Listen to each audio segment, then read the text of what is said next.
devons aider le continent africain. To live with us, the European dream. Good friend of Taiwan. Europe 1, bonjour. Europe 1, il est 6h54. La revue de presse internationale, nous sommes d'abord en Italie avec notre correspondant. Bonjour Antonino Gallofaro. Bonjour. Qu'est-ce qui fait la une ce matin de la presse italienne ? Les médias parlent de cette école qui a décidé de fermer le jour de la fin du Ramadan. Par nécessité, le principal l'explique à Famiglia Cristiana. Les enfants musulmans sont une majorité, dit-il, près d'un élève sur deux.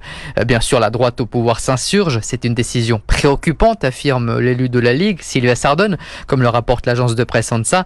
Elle dénonce un processus d'islamisation. Au contraire, il s'agit d'un acte de civilisation, lui répond dans le même média la maire de la petite ville qui accueille l'école près de Milan.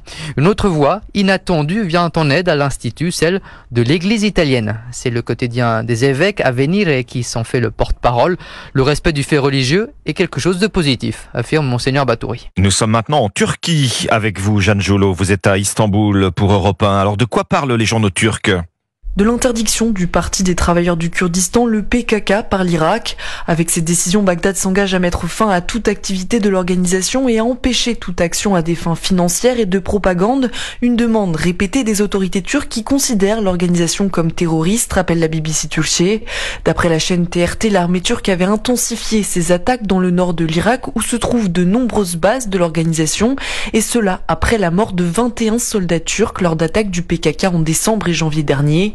Ils ne peuvent désormais plus se cacher dans les montagnes de l'Irak, résume le quotidien pro-pouvoir Yeni Shafak. Cette décision est un revers majeur pour le groupe qui réclame l'autonomie du Kurdistan entre la Turquie, l'Irak, la Syrie et l'Iran. On part enfin pour l'Argentine. Claire Brio, vous êtes à Buenos Aires pour Europe 1. Qu'est-ce qui fait les gros titres de la presse en Argentine ? La mobilisation massive prévue dimanche à l'occasion de la journée de la mémoire qui commémore le début de la dictature militaire de 1976.